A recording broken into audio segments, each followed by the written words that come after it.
स्वाध्याय। चलिए अब हमने जो भी सीखा उसकी हम रोजमर्रा की जिंदगी में खूब सारी प्रैक्टिस कैसे कर सकते हैं ये देखेंगे।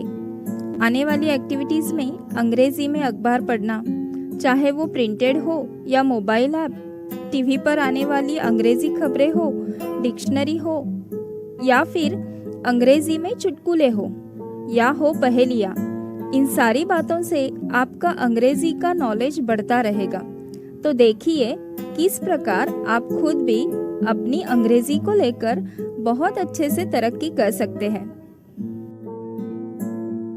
हम सब पत्रिकाएं पढ़ते हैं, लेकिन क्या आपको पता है कि सभी लोकप्रिय पत्रिकाओं की वेबसाइट्स भी हैं, जहां आप खबरें पढ़ सकते हैं और इन सब के मोबाइल ऐप्स भी हैं।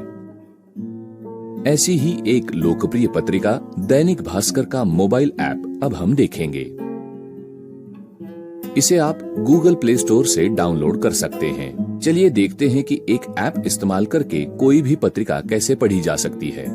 पहले इस ऐप को ओपन करके शुरुआत करते हैं। जब हम इस ऐप को पहली बार खोलते हैं तब हमें एक प्राइवेसी पॉलिसी दिखाई पड़ेगी। आप यहाँ ओके पर क्लिक कीजिए। जैसे ही ये ऐप लोड होता है वैसे ही हमें पत्रिका और पत्रिका का ऐप, इन दोनों में क्या अंतर है उसका पता चल जाता है।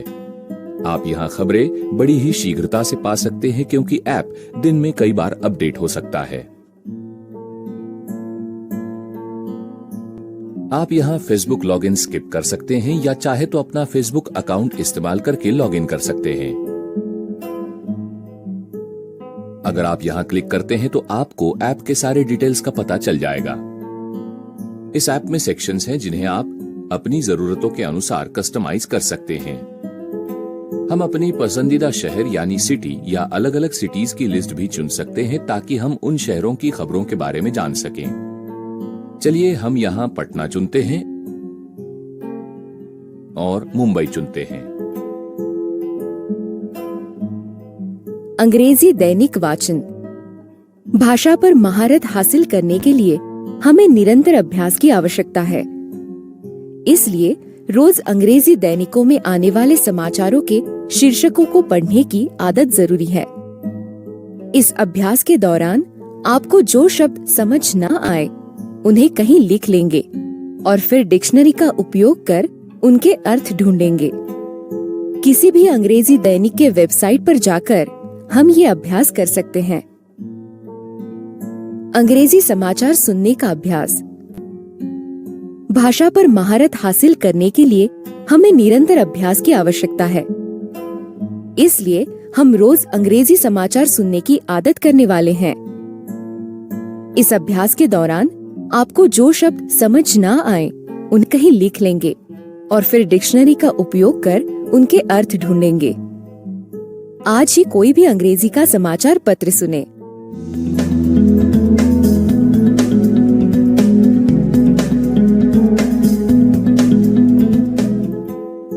नीता उसकी अंग्रेजी शब्दावली को बढ़ाना चाहती है। इस संदर्भ में वो अंग्रेजी साहित्य पढ़ती है और ऑक्सफोर्ड शब्दकोश को संदर्भित करती है, परंतु उसे लगता है कि ये स्रोत काफी नहीं है। नीता को अंग्रेजी शब्दों के अर्थों, समानार्थी शब्दों जो समान अर्थ के शब्द होते हैं, विलोम शब्दों जो विरुद्ध अर्थ के होते हैं, उनको सीखने के लिए एक अच्छा उपाय चाहिए। वो dictionary.com वेबसाइट पर आती है जहां उसके जरूरत के अनुसार सब कुछ उसके सामने प्रस्तुत किया जाता है। चलिए देखते हैं कि नीता ने इस वेबसाइट का उपयोग कैसे किया। इस गतिविधि के अंत तक आप निम्नलिखित कार्यों में सक्षम हो जाएंगे। dictionary.com वेबसाइट के फीचर्स को स्पष्ट करना और अर्थों, समानार्थी शब्दों और विलोम शब्दों को किस प्रकार ढूंढ सकते हैं ये दिखाना। ये dictionary.com एक ऑनलाइन स्रोत है जो अंग्रेजी शब्दों की परिभाषाओं के साथ साथ समानार्थी शब्दों और विलोम शब्दों को प्रदान करती है। इसलिए ये शब्दकोश और कोश दोनों हैं। आप इसे क्रमशः dictionary.com और thesaurus.com टैब पर क्लिक करके शब्दकोश से कोश में और उससे उल्टा भी स्विच कर सकते हैं। इन दोनों सेक्शनों के बीच नेविगेट करने का अन्य तरीका है सर्च बॉक्स के नीचे के डेफिनेशंस और सिनोनिम्स विकल्प का उपयोग करना। डिफॉल्ट रूप से शब्दकोश फीचर सक्रिय होता है। हर दिन होम पेज पर dictionary.com नए शब्दों को उसके अर्थ के साथ word of the day feature के रूप में प्रस्तुत करती है। अगर आप चाहते हैं तो वर्ड ऑफ द डे के लिए सदस्यता ले सकते हैं या सोशल मीडिया पर उसे अपने दोस्तों के साथ शेयर कर सकते हैं। किसी भी शब्द का अर्थ जानने के लिए उसे सर्च बॉक्स में टाइप कीजिए और एंटर प्रेस कीजिए। मान लीजिए आपने जुवेनाइल शब्द को एंटर किया है। ऐसा करने पर शब्द के बारे में जानकारी, उसका अर्थ, समानार्थी शब्द और उसकी उत्पत्ति आदि प्रस्तुत होता है। उदाहरण के लिए जुवेनाइल शब्द की उत्पत्ति लैटिन के जुवेनिलिस शब्द से 1615 से 1625 अवधि के दौरान हुई है। ऑनलाइन आर्टिकल से कुछ वाक्यों के कुछ उदाहरण भी प्रस्तुत किए जाते हैं जहां इस शब्द का सही तरीके से उपयोग किया गया है। इसी तरीके से आप जुवेनाइल शब्द के विलोम और समानार्थी शब्दों को thesaurus.com टैब का उपयोग करके ढूंढ सकते हैं। इससे आपको समान अर्थ वाले अन्य शब्दों के साथ साथ विरुद्ध अर्थ वाले शब्दों को ढूंढने में सहायता मिलेगी।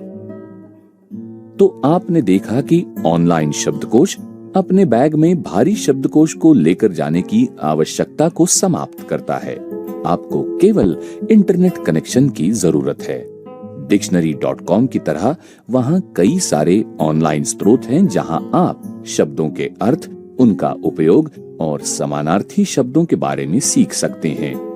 ये सुविधाएं आपको नई भाषा को जलद गति से आत्मसात करने में मदद कर सकती है। इस जानकारी को आपके दोस्तों के साथ बांटिए। आखिरकार आपकी शब्दावली में नए शब्दों को जोड़ना अच्छे संप्रेषण के लिए और भाषा में विशेषज्ञ बनने के लिए महत्वपूर्ण है। डिक्शनरी का उपयोग। भाषा पर महारत हासिल करने के लिए हमें निरंतर अभ्यास की आवश्यकता है। इसलिए रोज हम अंग्रेजी समाचार सुनने की और अंग्रेजी समाचार पढ़ने की आदत करने वाले हैं। इस अभ्यास के दौरान आपको जो शब्द समझ ना आए उन्हें कहीं लिखेंगे और फिर डिक्शनरी का उपयोग कर उनके अर्थ ढूंढेंगे। Dictionary app